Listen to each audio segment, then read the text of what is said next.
Good deal. We're live. Says excellent connection. This is good. I'm using the local internet for its good uplink, and I wish the best of evenings to all of you. My name is Dave Casler. I'm amateur radio operator KE0OG, and we are doing our weekly live stream on Thursday evenings at 6:45 p.m. local Mountain Time, which right now is Mountain Daylight Time, and there's a Mountain Time, I think, in Australia too. So this is U.S. Mountain Time. And welcome to everybody. I've had a very strange week. For the first time, I'm starting to shed body parts. And the first part that got shed was the lens in this eye, because it had a cataract that made me legally blind in this eye. So the doctor went in on Tuesday morning and did the little thing they do where it turns out that the cornea is above, the lens is down below. The lens is in kind of a capsule. They can pull the whole lens out and put a new thing in, which is plastic, of course. But the thing is that it's clear. It stays clear. And the first thing I noticed the next day when they pulled the eye patch was at the doctor's office. They pulled the eye patch, and I noticed that I was seeing two different colors. One with the old eye and one with the new eye. And the one with the new eye was a lot brighter and whiter. And the one with the old eye, after I'd been looking at it for a minute, feels like looking at something through thick smog. It's all yellowish and brownish. It's like if there's some smoke in the area or something like that. So I'm absolutely delighted with that. And even with these glasses, my old glasses, this one is myopic, of course. So he actually made this one myopic. He talked about making this one see far and the other one see near. But I says, I don't know that I'd want to do that. So I will still wear glasses, and I look with my right eye. Now, my left eye is not so hot, but the right eye, everything on the screen is just sharp and crystal clear, and it's delightful. It's absolutely delightful. I'm ready to have the other one done. Only problem is it's not to the point where it needs doing, and since we're, it's Medicare, I told him, I said, because there's lots of options you can do with contact or with stigma, and it's not astigmatism, with the with the lens replacement, is that you can do it with all sorts of raising and fanciness level options, but Medicare doesn't pay for that.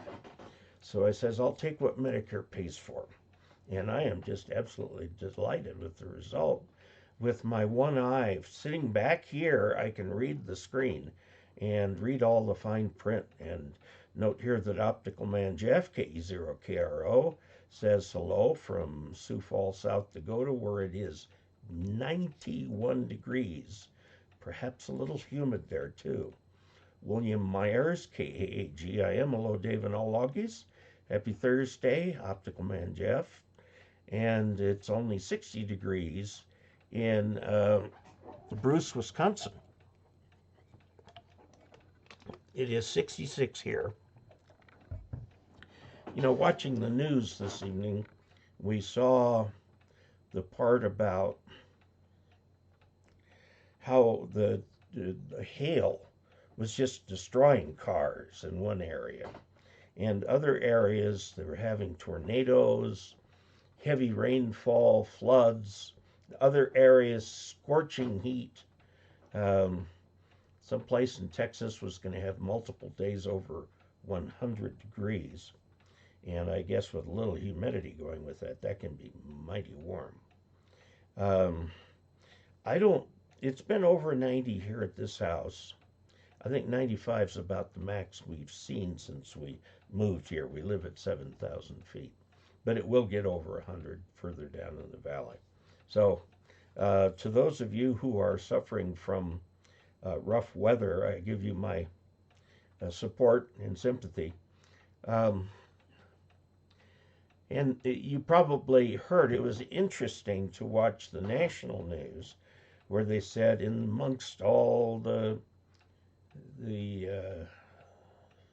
celebration for the Nuggets winning the national championship, that it was just horrifying and destroyed by shooting and by this and that and the other. Well, that's not how the locals look at it. The local news station spent about 10 minutes talking about how wonderful the parade was, how everybody liked it, how there were somewhere between 750,000 and 1 million people there, and then mentioned that they got to the shooting, which was after the event was kind of over. And according to the Denver police chief, it was a targeted shooting. It was a drug deal gone wrong. And I guess 2 people were hurt and 1 person arrested. And then there was some poor policeman who was just in the wrong place at the wrong time. The parade was turning to the right, and people were by and large staying behind the police lines. And the as the fire truck made the turn to the right, it ran over a policeman who was doing crowd control, ran right over his leg. And so, of course, they made a big thing out of that.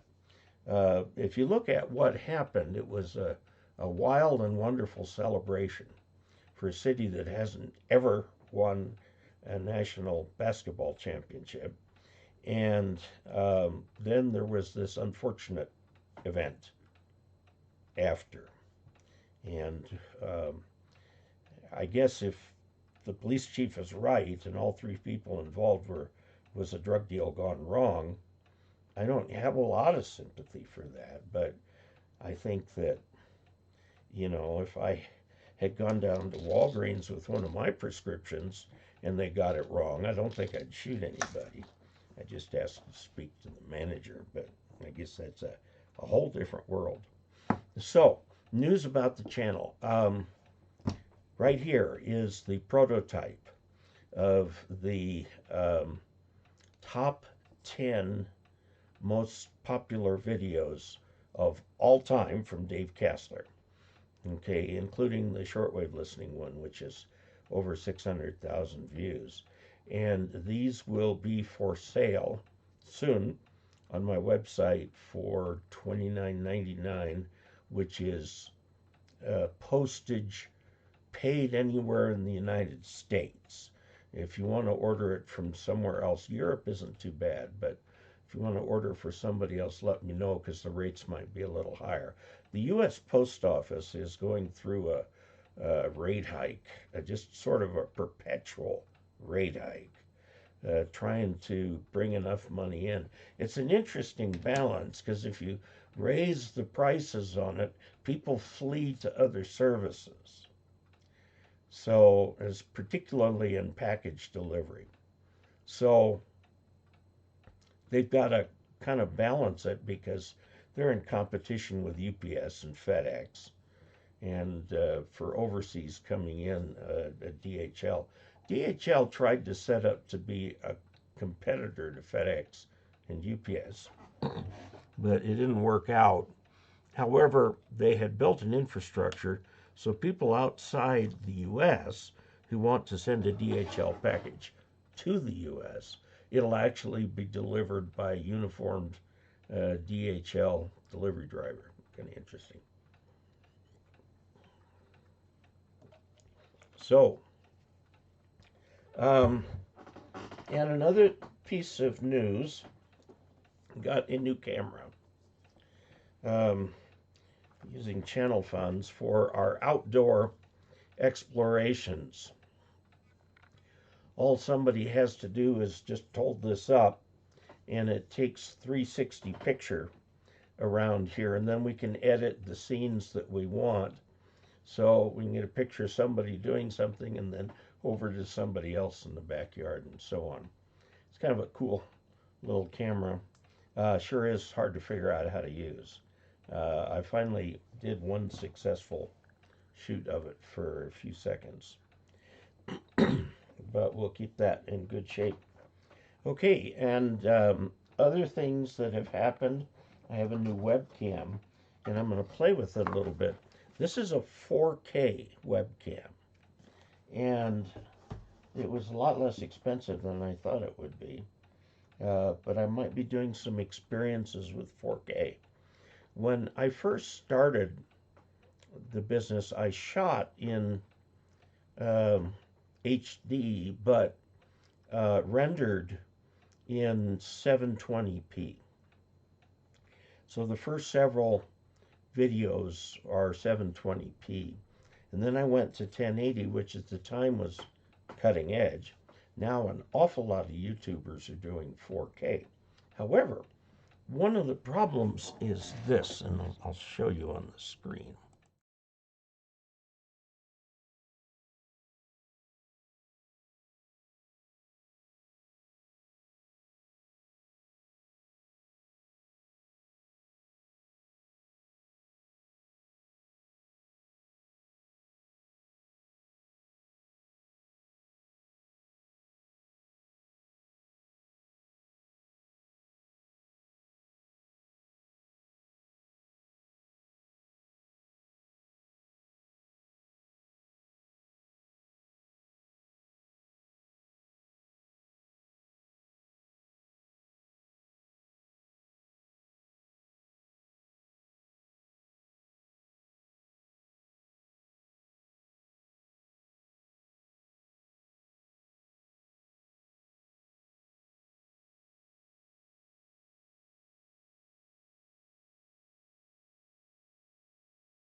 And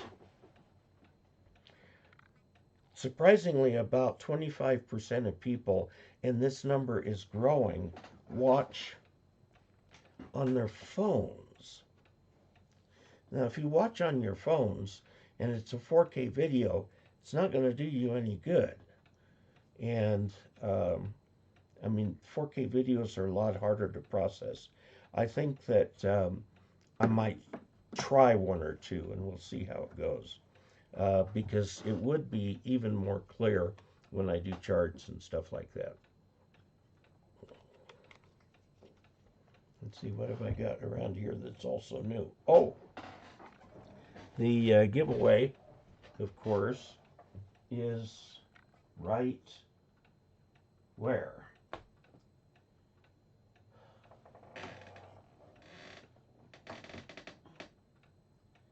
Sorry, don't see it. It's here. Oh, here it is.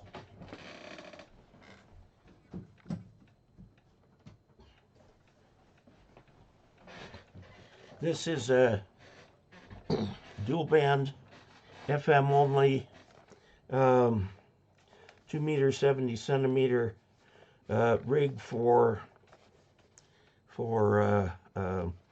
any ham can use this. Now, one thing it does not have is the programming cable. You'll have to come up with that separately. If you have the classic kind of programming cable, which is the Kenwood style, it will fit this, and you can download the software from the website. I don't know if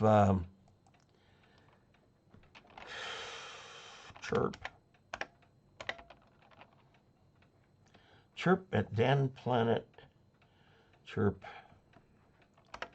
dot Dan Planet.com. Okay, I'm going to chirp.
they should be addressed to me, Dave Casler, KE0OG, okay, P.O. Box 98, Ridgeway, Colorado, 81432.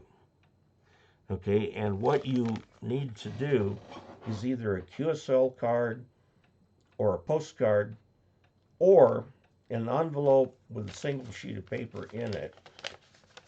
This one's got a single sheet of paper in it with your name, call sign, mailing address, and a phone number in case I have any questions about shipping. Now, all the ones that don't win, I don't do anything with other than put into the shred pile.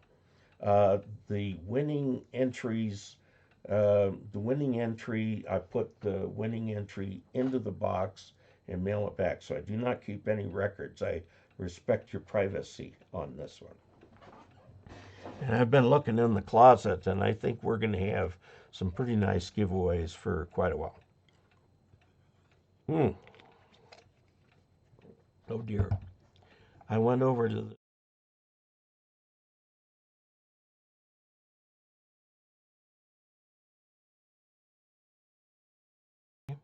there we go.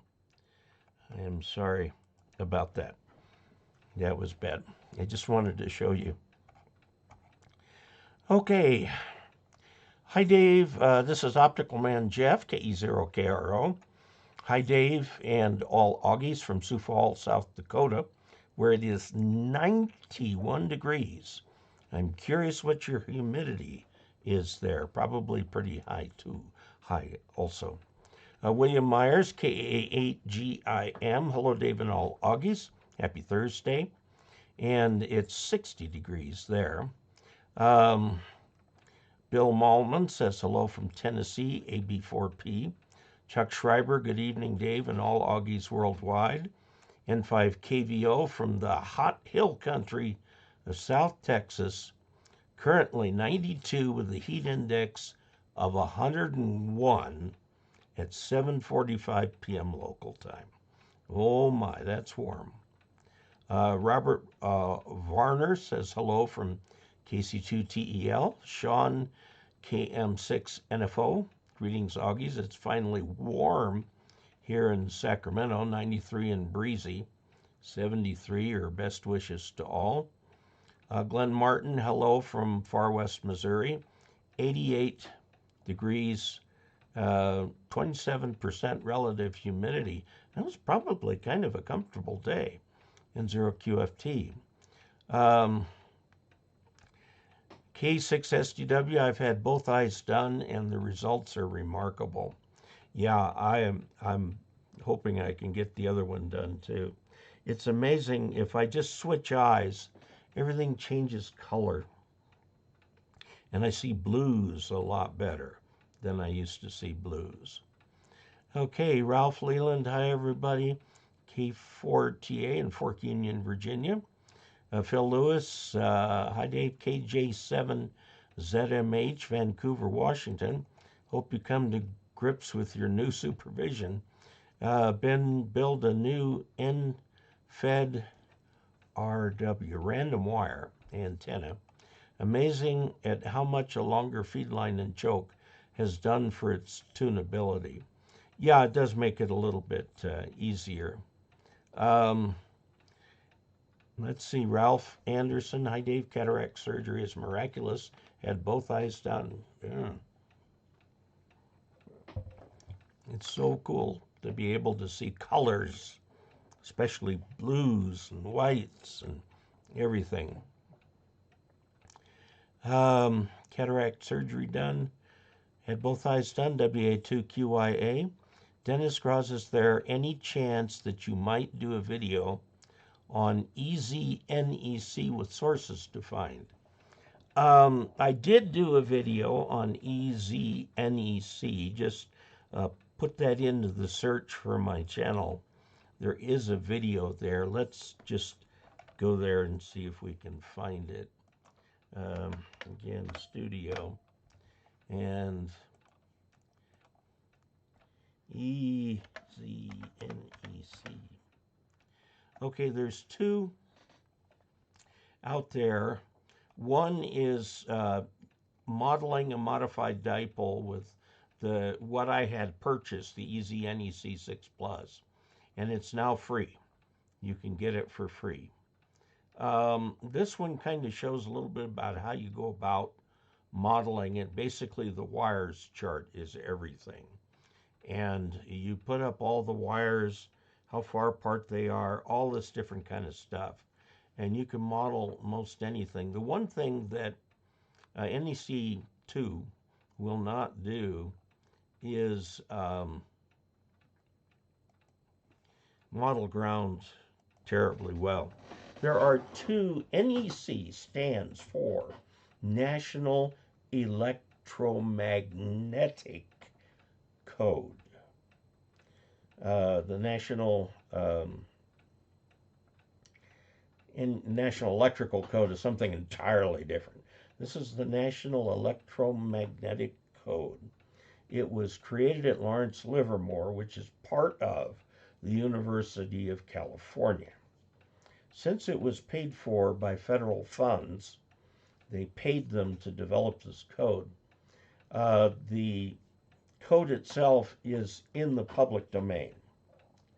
And so what several people have done, Roy Llewellyn, one of them, is created a better user interface around it. It's an old piece of Fortran code. And so you put lists in and you get lists out. And so he has built something where you could put, these charts with wires, and you could get diagrams and of SWR and all of that sort of thing very handily. And of course, he charged for that, although there's one in Europe called 4 with the number 4, NEC2, the number 2, for NEC2. Now, NEC2 was the cat's meow for a few years. And then the government went back to Lawrence Livermore, and as the government has done in the past 30 years, says we need to update this code. We really don't have enough money to pay you to do it. So if you will invest some of your own money in it, you can have the rights to the code and collect royalties. And so Lawrence Livermore charges for NEC4. The licenses, in a commercial sense, are not expensive, $300 or $400. For a ham radio operator, that's ridiculous. So most hams use NEC2. The difference is you can have in NEC4 things like radials actually laying on the ground or buried. You can put elevations and so on in the hillsides. You can change the ground type a little bit more. So it is somewhat more predictive. But we all use NEC2. Now, what I do when I have to do a vertical antenna is I put the radials 1 inch above the ground. Okay, which is probably not a bad estimate. But then it thinks like it's dealing with, something out there, and I do check real ground. Now, I had, and you've all heard this rant before, I do not know why people model antennas in free space, which NEC2 will do. I have yet to find or see or hear of an antenna in free space. They're all, even if it's 100 feet in the air, it interacts with the ground quite a bit. So that's where I came up with, I did a bunch of modeling on how high should a dipole be. And I set criteria of a well-formed beam that was as close to the ground as you could get it. And if you make the dipole any higher than that, you start to develop a third and fourth lobe pointing up until you get up to a full wavelength and you've exactly bifurcated the lobe. And so where you get that nice perfect thing is at a half wave for a dipole, half wavelength for a dipole. Now this creates problems with towers that are above 33 feet, which is a half wavelength for 20 meters.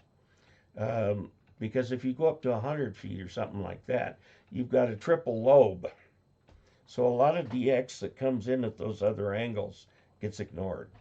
A lot of real highfalutin DXers will have towers with multiple beams at different heights, so they can get around the lobe problem.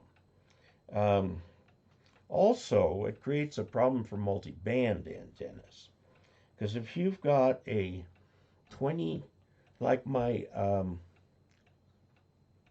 MFJ hex beam out back, I have it up only about 25 feet, which is a little too low for 20 meters.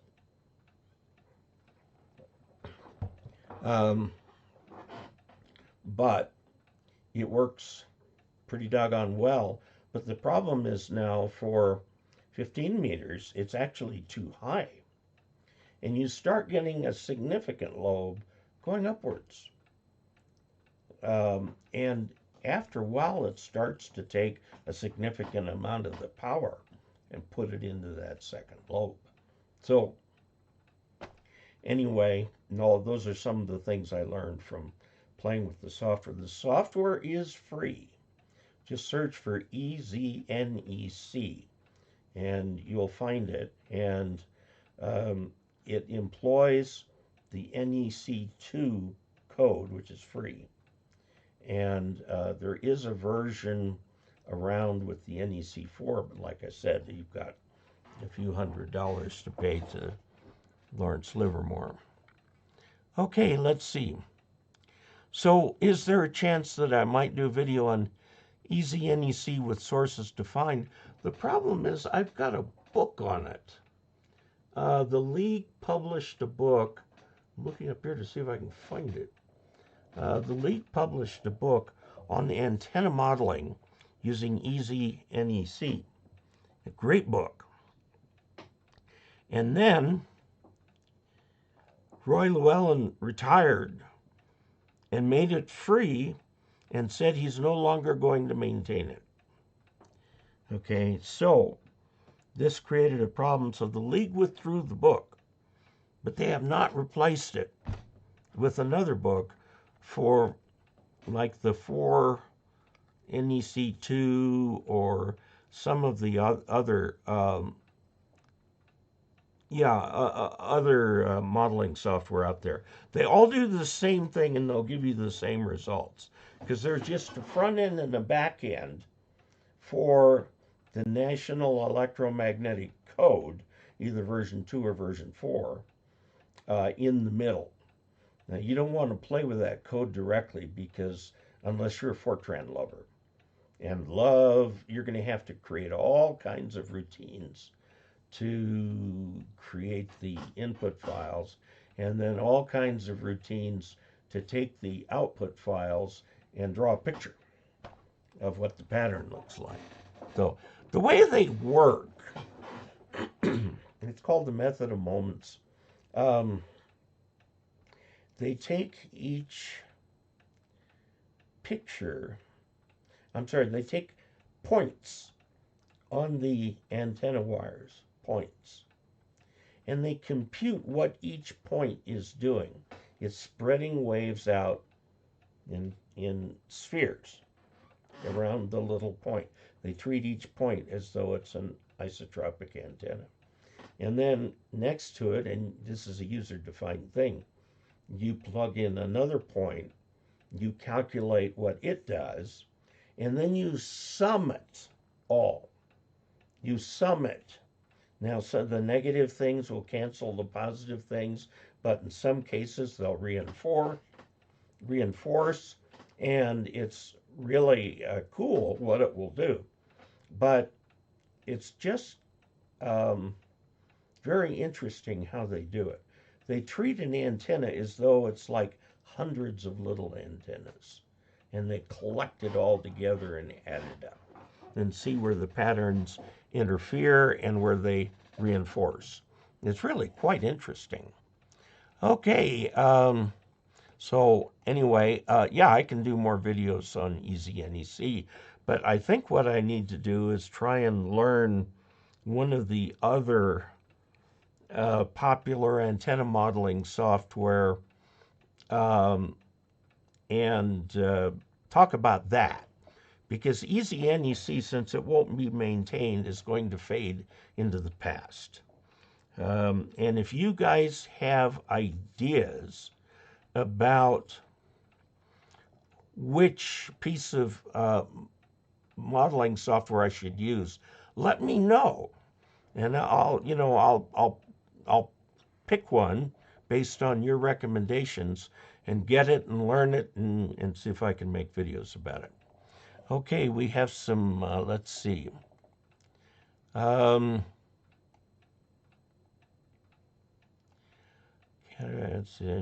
Okay. Chris Wilson, good day from Sydney, from VK2NAP, where I imagine it is sometime in the morning over there. And it's tomorrow over there, it's Friday. Moldy lasagna, just passed my tech and general exams tonight. Thank you for your videos, Dave. My name is Sean. Sean, congratulations to you. I recommend that you get your general station set up. You get on the air, and then get really used to HF and wait about 2 years before you take your extra, because then it will mean so much more to you. Rather than just a piece of paper, I mean, it will have visceral meaning. So there you go. Dennis Gross, after passing all 3 tests to extra on 6.3, I got caught in the FCC shutdown and I'm still waiting for a call. Oh, bummer. The latest is news from the FCC that they will be down until at least 6/19, which is 4 days away. If it's any consolation, when I took my novice exam, it took about 3 months to get the results. And I didn't know whether I had passed or not until I actually got the thing in the mail from the FCC. So it's a lot better than it used to be, but still it's a bummer. I don't know why the league doesn't, or why the FCC doesn't just turn to the volunteer examiner coordinators and let them issue calls. Let's see. Warren Baker, WA4BAK, here from Chattanooga. It's 71 here after a day with thunderstorms and hail. I see a doctor in July for getting cataracts fixed. Well, go for it. What the doctor told me was, he gives me a patch to put over my eye for sleeping so I don't accidentally rub my eye in my sleep. I'll wear that a week. And then he said a week after that, all traces of the incisions will be gone. They'll be healed up. Okay. So William Myers is congratulating. Oh dear, what did we do? No audio, no audio, no audio. The cycle time between me saying something, you commenting on it, and the comment coming back is several minutes. Good evening, Dave. Less than 48 hours, and I will be a general. Kathy, congratulations. Go take that test and do it. Moldy Lasagna said, I didn't feel confident enough to waste their time on the extra. I have the West books and will continue to study. Now, I'm going to give you my speech, very condensed. Join the ARRL, okay? Now, they cost $49 a year. How much does it cost you to fill your car up with gas these days? I have a Jeep. It gets about 22, 23 miles to the gallon, and I can easily fill it, and it'll cost me more than $49 for the fill. Okay, so $49 is one stop at the gas station. My wife and I went out last night to Applebee's, and I think our bill was about in the $49 region. Inflation hasn't really warped our minds yet enough to know that $49 isn't much money anymore. In fact, they're talking about raising the dues at the league or cutting back on services. One thing they've thought of doing is making the hard copy QST optional, and people could just look at it online for a reduced rate. So that'd reduce their publication costs, which is one of their major costs. So we'll see what happens with that.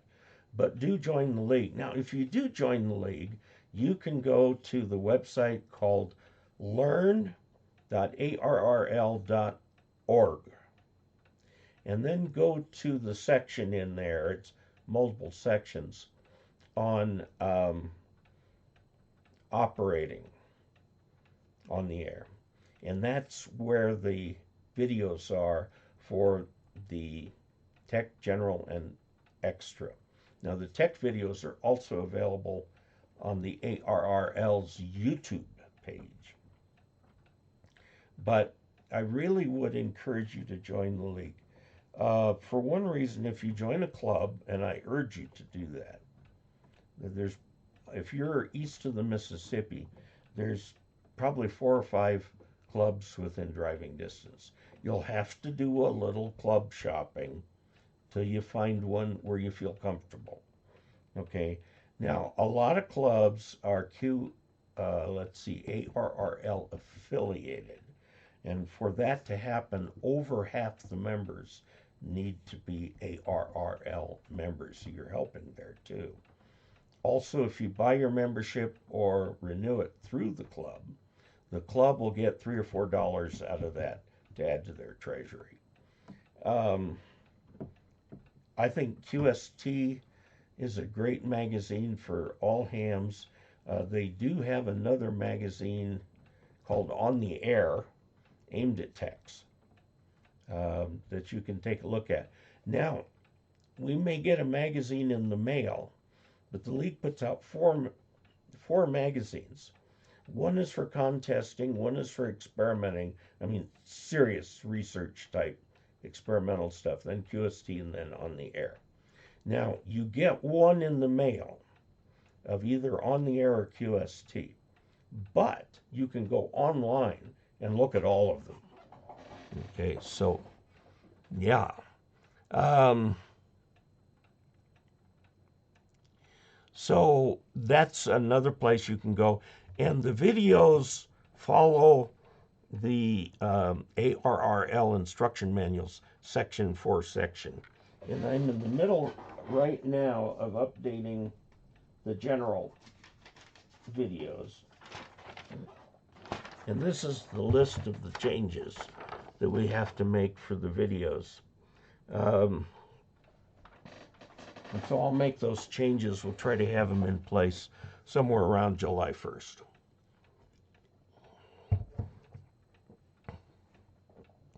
And Kathy is very excited. Very good. Dave, your audio dropped out when you switched to the computer screen. I'm sorry. Let me see. If I go there now, I have audio. Okay. Hopefully that'll work. Kathy E. loves the typewriter. This is the typewriter right there. That typewriter, according to the serial number, it's a Smith Corona. Courier 12 is the model. And it was made in 1973.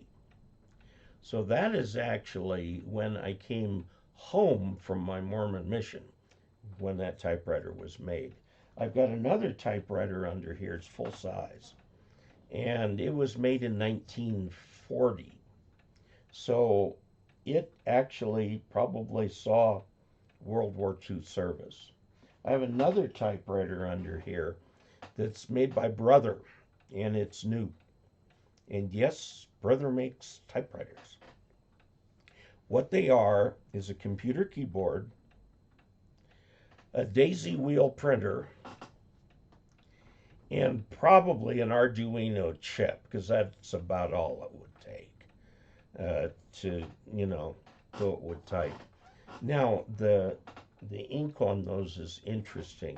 They it puts the ink on the page, but if you use there's another little part of the ribbon, you type on that, it actually lifts the ink off the page, so it's perfectly erased.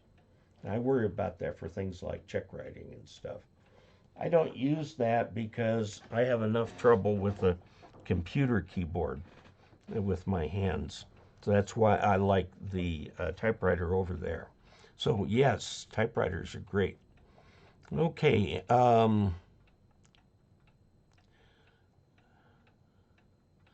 Where was that? Oh, the typewriter. Okay, audio, no. Man, the weather here in Tennessee has been absolutely beautiful, nearly perfect. That's great. I met somebody today from Tennessee. I took the Jeep in for service, and there was a family there, 3 of them, who were from Tennessee, out here touring. They wanted to go to all the high mountain passes. Unfortunately, there's so much snow this year that none of them are open. They usually try to have them open by Memorial Day, but it has not worked this year. So the best time, by the way, if you do come out here to see the flowers in Yankee Boy Basin is the last week of July. And that's where they're the most beautiful. Okay, Paul C. Victor Kilo 4 Delta Papa Charlie. Hi, Dave and fellow Augies. Greetings from Brisbane in VK land. And Andy Brosnan M7XTT says, hi, Dave. Loved your old videos of the cobweb antenna build and the end-fed half-wave videos you did. Thanks for all the help you give us all. Great. Thank you. Audio back now? Okay. Yeah, sorry about that. Audio back out. I did check the main one. I should have checked the other screen too. Greetings from W7NRM in Mount St. Helens country. Hello, Neil. And you've got a photograph of an old classic dial telephone there. Oh, man, that is... And I think all the systems that do telephones today are backward compatible all the way to the dial telephones. Leo Gustafson, KK7CLY, stopping by from Albany, Oregon. Warm but cooling off and rain in a few days. Neil Marsh, cataract surgery. I noticed the same thing. White was actually white. Leo Gustafson, nothing new on the ARRL or MFJ front. Let's see. I think you were trying to get a code practice thing. And I just reviewed an alternative code practice thingy. And, you can always cancel your order with MFJ. What did I do with that thing? Around here somewhere. It'll end up being a giveaway at some point, I guess. Usually I put these things up here and I don't see it. But look at recent videos. There's one on a little code practice device that does about the same thing the MFJ does, but it is actually available, if that's what I'm hearing about. Paul Russo, good evening. Thanks for all the interesting and informative videos. Thank you, K2PB. Mark Holzer, K6UNX here. My question is to you, why wasn't the EdFen antenna hot back in the 80s? I displaced my vertical, which is noisier, I can work just about every one I hear with 100 watts. Well, Mark, no one thought you could end feed a dipole. Remember, a dipole is a dipole is a dipole, regardless of how it's fed. And everybody thought that in reality, the same thing that happens in theory would happen, which is that the impedance would be infinite at the end, because there's no current at the end, because there's no place for it to go. And so the voltage is at a maximum. And then there was, people started experimenting with off-center fed dipoles, which 10 to 20 years ago were really popular. And then a company called My Antennas came out with an end-fed dipole. And nobody believed them. I didn't believe them. And the league said that they could have opened the box to see what was inside, but they didn't because it was proprietary to My Antennas. Well, that didn't stop me because I got one and I took it apart, and what was in there was a 49-to-1 balun. So 50 ohms in, multiply that by 50, so 2,500 ohms, whatever it is, out. Okay. And that was close enough to infinity for that dipole to work. And nobody believed it, but suddenly everybody has jumped on the bandwagon, including the league, because the league offers a kit to build a 40 meter dipole end fed with a 49-to-1 balun that you build yourself. And I built it, and it's in recent videos. Somebody, an Augie, told me that you could extend it to make it 80 also, which I was a little leery of because the balun in there, the 49-to-1 balun, only has 2 turns on the primary. And I was thinking more in terms of 3 turns on the primary, which would have, you'd have to multiply by 7 that number on the secondary. But it worked. It worked. And then somebody else told me of a hack that you could do in the middle of the long dipole, break it, and put a small capacitor in there. And then suddenly the 80 meter would become 75 meters without affecting the rest of it. And I verified that that is true too. So, the thing is, let's talk about end-fed antennas.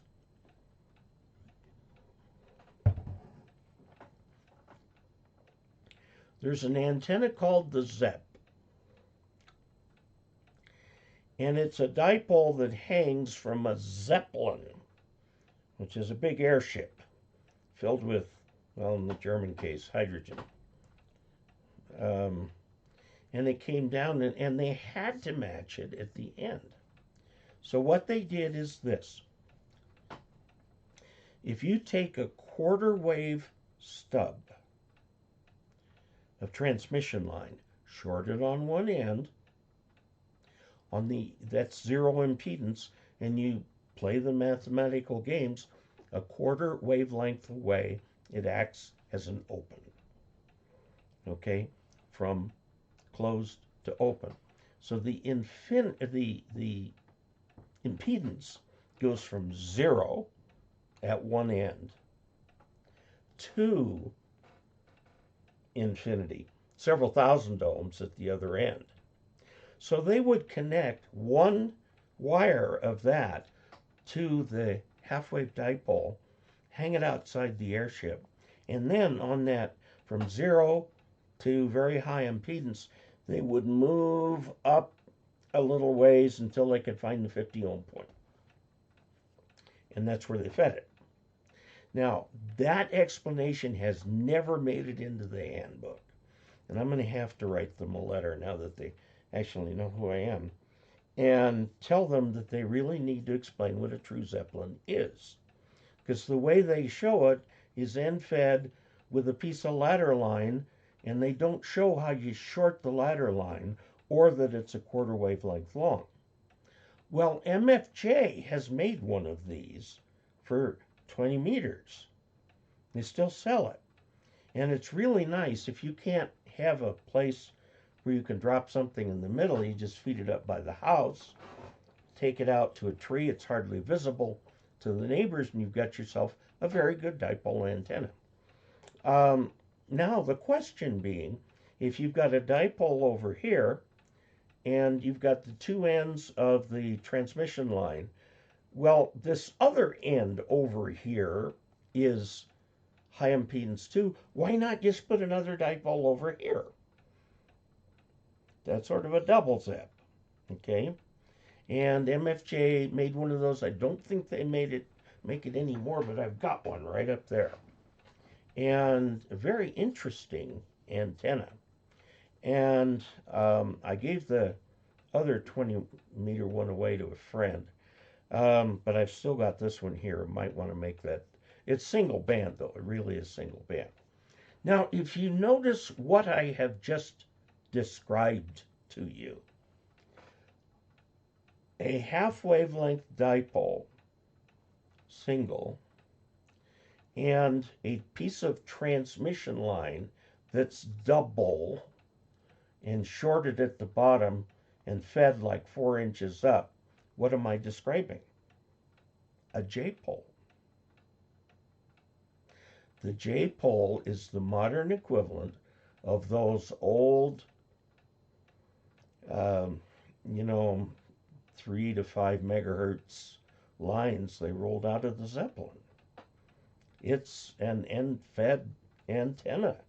And I did a video, which, by the way, is popular enough that it's on the stick, about how a J-pole works. And it works by exactly that same mechanism. You take 0 to infinity as a quarter wave stub. If it's shorted on one end, it's open on the other, meaning really high impedance. Well, if it goes from 0 to really high, somewhere along there it passes 50 ohms. So feed it right there. And it looks like that. The antenna must be shorted, because it's only about that much on a 2-meter one. You look at it, it's shorted. Well, at RF it's not shorted at all. It's a great way to feed it. And a J-pole is a staple of VHF work these days. And you can do that. Now, as far as the end-fed antennas becoming popular, my antennas is the one. They didn't invent this, but they popularized it. A 49-to-1 balun, which means a turn ratio of 7 to 1. It's actually 3/3 and then 21. And you square that ratio to get the impedance ratio. And so it's 49-to-1. And that gives you a pretty high impedance. Now, other people use things like 56-to-1 or 64-to-1 or something like that. They work essentially the same way. And the thing about my antennas that surprised everyone, including the league and including me, was that it worked. You could do the impossible. You could end feed a dipole. Now, that's what they had done in the 1920s and 30s on the Zeppelins. So it's not a new idea, but it's packaged differently. Until, well, we've got a little bit of a problem here. Okay, I think we've got some stuff back. So that's where it came. To answer your question, that's where it came from. I wonder if we need to be able to log into ARRL before we can use the learning services. Yes, you must be a member. Let's see. Why wasn't the end fed? Because no hams got the bee in their bonnet to do that. They were so used to, and hams are like any other group. We kind of get set in our ways. I have had people tell me, and I disagree with them. I won't say they're wrong. I'll just say I disagree with them. Who say that a dipole implies it's center fed. And I say no. A dipole is a half wavelength piece of whatever. Okay? Dipoles are even used in microwave work. And it's the same idea. The dipole is a huge, huge part of all antennas are some form of a dipole. Okay, let's see. Chris Wilson, Dave, I have a suggestion. Let's make 23 July Pixie Day. Almost all the Pixies and other Chinese kits have a 7023 crystal, which is in the extra band, by the way. So, yeah, I tried to make one once and I screwed something up. It never worked for me, and I had other kits I wanted to work for, and I think it cost me $7. So I just chuck it in the trash, but I could try it again. William Myers, KE0OG, Moldy Lasagna. I used ham test online for my general and extra. I think it is now. Yeah, it's up there and available. Ham test online allows you to test, to take practice tests. Now, my assistant went through the entire general book, line by line by line, to locate the differences that we need to put into the videos. And I asked him, I says, how much did you learn from that book? He says it was quite an eye-opener. And so I'm going to have him take a practice general test, see how he does. Of course, you'd have to take the tech for real. It's here. Okay. Yeah, ham test online. There are lots of places online you can go to take sample tests. By the way, you can also take your for real test online too. If you go to the league where it talks about where to find examiners, it now has the website that you can go to find out who's giving online tests. Somebody is giving them practically every day. So basically what they want you to do is get in a room where you can sweep the camera all the way around and prove to the viewer that there's nothing in the room except you and a desk and some pencils and a calculator. And usually that room, for most people taking the test, is the bathroom. Now, if you've only got one bathroom and you've got a teenager that's desperate to get in there, if anybody comes into the room, you're automatically, that's it for you. So you have to be very careful to make sure nobody comes into the room and so on and so forth. And if you do all of these things like that, you can do your test online. I think it's going to get to the point where that'll be the only way tests are given. So let's see. Okay, Andy Bronson. MMANA is a good, free, easy-to-use modeling software. Thank you. I'll look that up. Warren Baker, there is a 106-page document on ARRL called How to Start Modeling Antennas Using EZNEC. Warren, could you send me the link to that document? I'd like that. Send it to AskDave, all one word, at ARRL.org, and that comes straight to me. Okay, it's not like a separate little section I can ignore. It comes right into my main email, so I'll see that. By the way, when the column, before I took over the Doctor's In column and changed the name to Ask Dave, the doctor often said he got so few questions, he had to make them up. And I'm starting to get to that point. I'm not getting that many questions. So please do send questions that you think might be of interest to other hands. Send them to ARR at AskDave at ARRL.org, not .net, .org. And those will come straight through me. That's a mail forwarder. You can add attachments to that, photographs, whatever you would like to put in there. Okay. Now, there are two other ways you can get in touch with me. One, if you're a patron, you can use the patron messaging system. I won't say that it's 100% effective, because it's not, but it is a good way to do it. And of course, patrons are patronizing this channel. They're supporting it. They're keeping it going. They're allowing me to buy new cameras and try new things and all of that. And I really appreciate that. And so those people, I always take good care of them. Okay, I really appreciate the fact that they support the channel. They're not buying their way into it. If it's a $2 a month patron, gets the same as a $20 a month patron. Okay. Next come the Ask Dave questions, and I will answer them either with a direct response to you.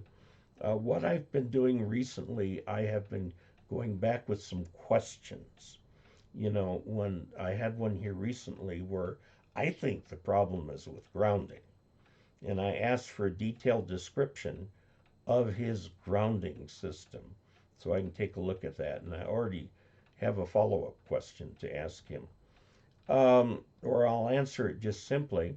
I may answer it in the column, but there's only max 4 questions a month, and the one that we just did for August, they had cut it to 2, but they had a little space left over, so I took a third one and edited it down to just its essence and put it in there to fill up the whole column. So it's 3 or 4. And then the rest are videos. I answer in a video. Okay? Because I figure if you've got a question, a lot of other people got that same question. Okay, so we'll figure that out. Okay, yes, so Warren, if you could send me that link, I would really appreciate that, because I can put that in with the Easy NEC stuff. I think it's probably the text to that book that I have. Optical Man Jeff, I purchased an MFJ 1020C antenna, SWL indoor active antenna, and I do not find an increase in signal strength. Has anyone else had that problem? It's interesting.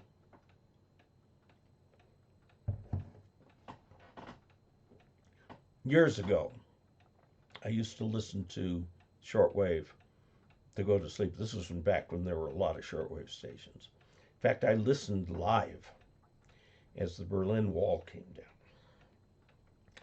And Deutsche Welle, Voice of Germany, said that if I were to write to them, they'd send me a piece of the wall. And they did. A little tiny piece about that big, about the size of a pebble. And it had paint on one side, so it was from the surface of the wall. And I've got that somewhere. I don't know where it is, but anyway, it doesn't take much of an antenna. I just had a whip antenna for that thing, and it picked up quite a bit. Now, your indoor active antenna, it means it has a preamp. Okay, that's all it means. Now, that preamp will happily amplify noise as much as it will amplify signal. I have the Chameleon Antennas product on the roof right now, the RXL, which is their receive loop that has a preamp. And what they brag about there is that their preamp won't be blown out by nearby high power antennas.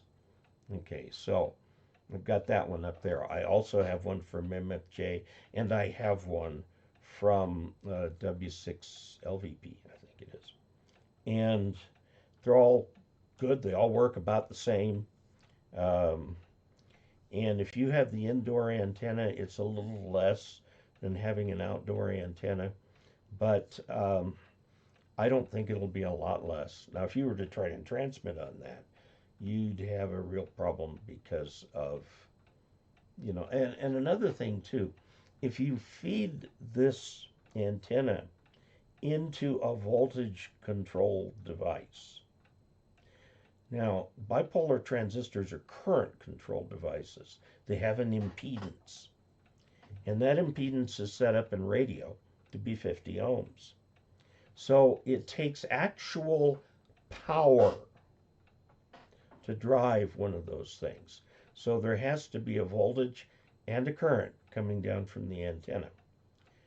This is not true if your input is a voltage controlled device, like the old vacuum tube triodes. You'd bring the signal straight in to the first RF amp, and it was the voltage that controlled the current. They didn't care about current because the way a vacuum tube works, voltage is what controls and modulates the electron flow between the cathode and the plate. And what's really weird is looking at that from a modern electrical engineering point of view, that the current goes in the positive direction, meaning opposite the electrons. I think it's very confusing. But there is a semiconductor device that is voltage controlled. Another way of saying that is a very high impedance input. And that is the FET, or field effect transistor, is voltage controlled. So if you have a preamp in there, and it's taking the voltage from that whip and putting it through an FET, okay, then yeah, you can actually get something out of that. The old receivers, like I've got a Column 75A4 in the basement. I did a video about it several years ago. By the way, anybody who wants it's for sale, I'd like to get rid of it, was considered the cat's meow at the time. They had two terminals on the back, screw terminals, and you wrap the receive wire around one, you wrap the ground around the other. And nobody cared a hoot about impedance back then because it was a voltage controlled input to that radio. And it worked just fine. And that's what's going on with your MFJ thing in there. It's just taking the voltage. It doesn't care a hoot about impedance. And then it will amplify that to a 50 ohm output, which you can take a look at on your receivers, an actual 50 ohm. Now what 50 ohms means is that the voltage is 50 times the current. That's 50 ohms, right? So that's where coax cables come in and all that sort of stuff. Now, the old boys back in even the 50s, I remember when I got my HW16, it had a little phono plug on the back of it for its output and input. It was a transceiver, sort of. And I had to take a coax and wire a phono plug on it to plug in there. I wasn't daring enough in those days to ream out that hole and put an SO239 there. But in any event, I got on the air and made lots and lots and lots of contacts without ever doing anything about the SWR. So it could be done in the old tube days. It could. Okay, so Optical Man Jeff, I hope that helps. Let's see.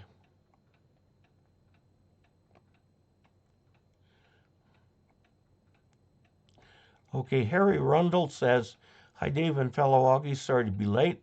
Working on some club photos from the past for members. AC3EK in Oakley, Maryland. 70 degrees here and clear. Oh, you've got some good weather. Leo said, I wonder if we need to be able to log in to the ARRL before we can use the learning services. Yes. Now, if you are a member of the league and you've not yet created an account on the league webpage, it's extremely simple to do. You can just go do it. What you will need is the 7 or 8 digit code that's printed on the mailing label for one of your copies of QST. And that they'll check that all out and you can tell them what you want. Normally your user ID with the league is your call sign. And then you create a password and that's that. Let's see, Neil Marsh, somewhere around here I have my dad's 1946 Underwood portable, including the original sales contract. I think that's what Antiques Roadshow calls provenance. Yes, it is. Absolutely, the provenance. The provenance is a word that not very many people use, but what it means is, where'd it come from?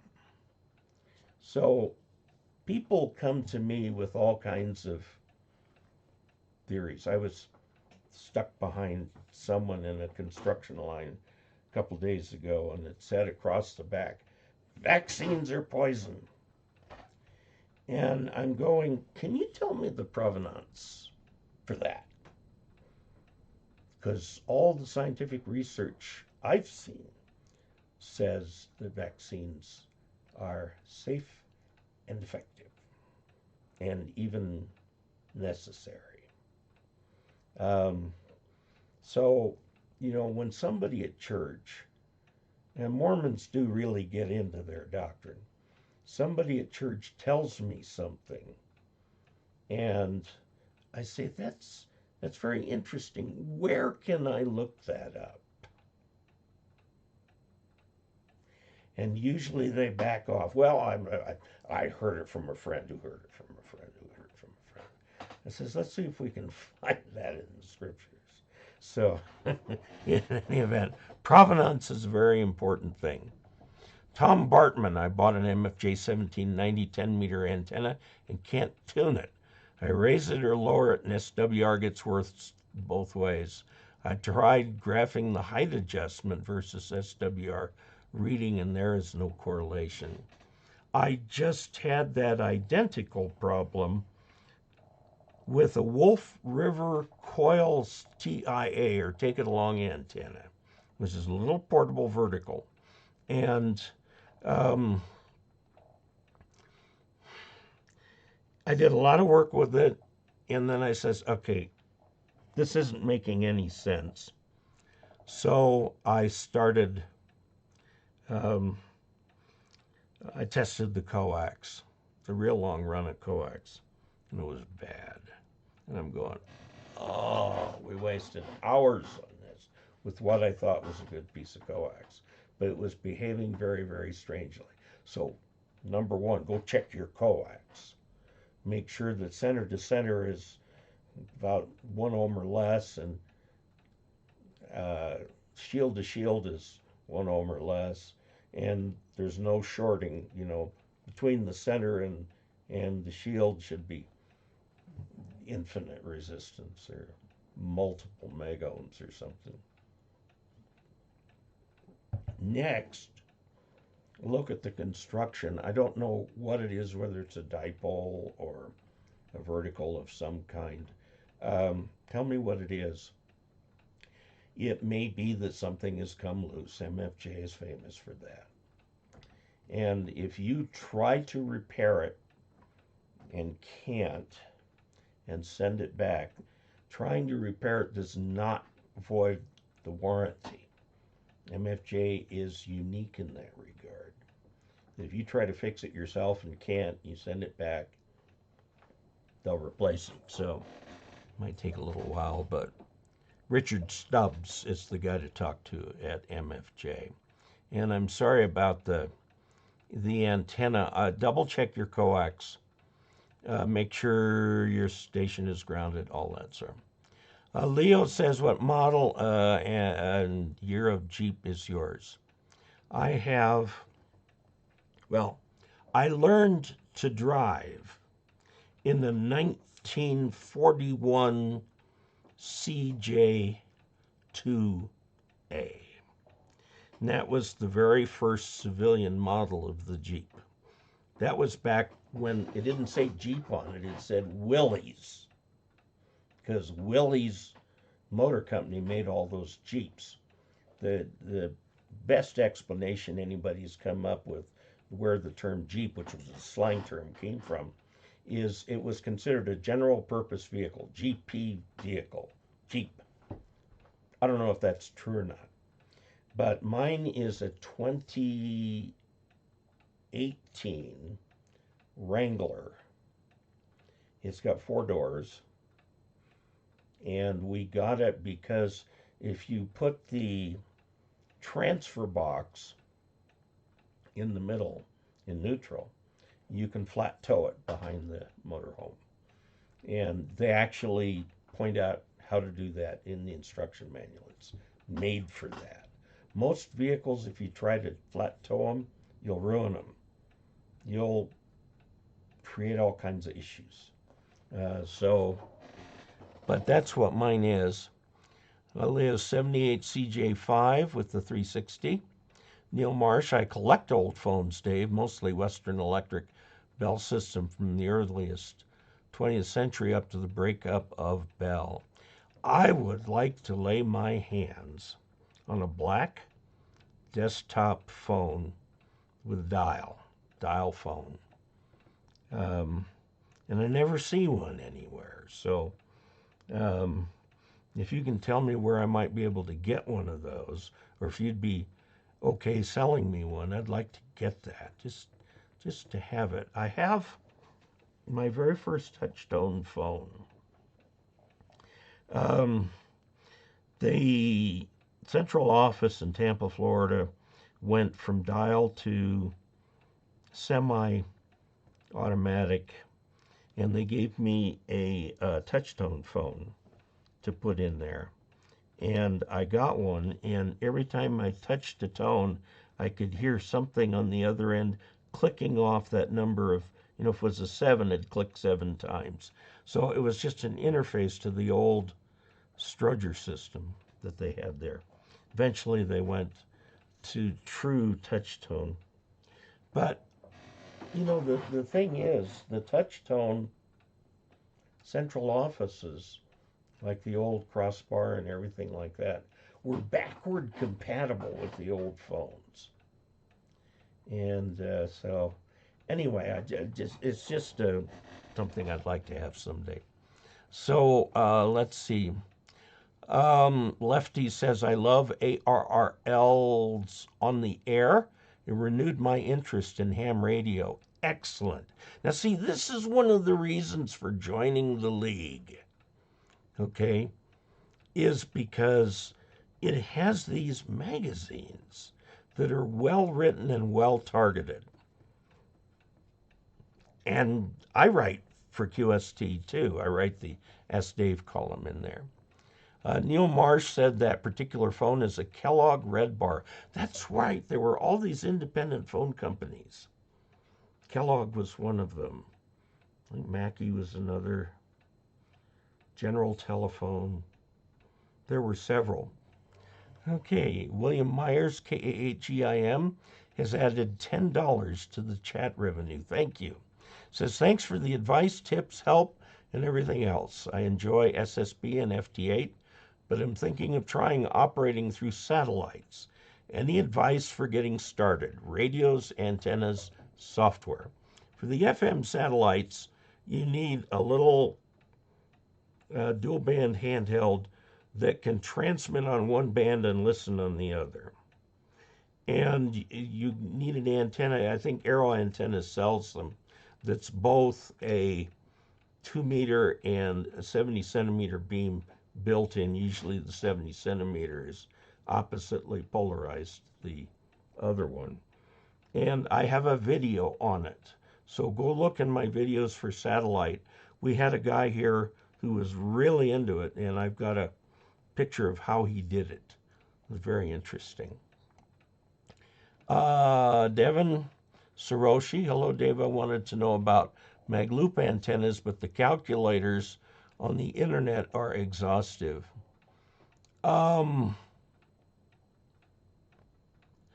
Please give me a solution for 75 ohm coax, 50 ohm coax converter. You'll need to create a balance to do that.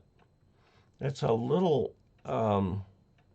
more complicated than I can cover here. Devish, could you please take that question and send it to askdave@arrl.net, and I'll look that up more for you. Magloop antennas are controversial for some reason. I don't know why. Because they work. They definitely work. And you can make your own.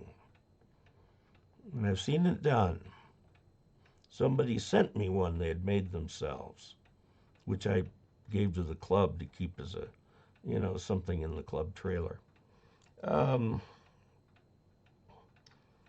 Yeah, they do work. And it's about time to do another video on one. Okay, Sean, KM6NFO, adds $20 to the chat revenue. Thank you, Sean. Butch Butler, I had both eyes done. Results are amazing. Yeah. It's like I guess I had forgotten I could actually see at one point. And Endotooth, hello from KG4HVQ in North Central Alabama. Chris K, hi Dave from St. Louis. Thanks for all you have done for me. Chris, KF0LUJ. Optical Man Jeff includes $15 in the chat revenue and says, thanks, Dave, for your service to ham radio. Now, I'm going to have to skip down to the end here because it's quitting time. That's too bad. These look like really interesting comments. Harry Rundle has added $5 to the chat revenue without a comment. Thank you very, very much. He says, my homeowner applied the mulch. Okay. All right. Link sent. Very good. Dave, the active antenna is fed into an SDR play. The active antenna has a preamp and a band switch and a tuning condenser to peak the signal, but I cannot find any ham signals. Ham signals are not usually as strong as the shortwave signals that you can hear with such a small antenna. I'd throw a wire out the back window or something like that. And coax, the DC meter's okay, and up and down DSW are between spectrum one read by my nano VNA. Not ideal. Another piece of coax reads fine. 1-to-1, try that one.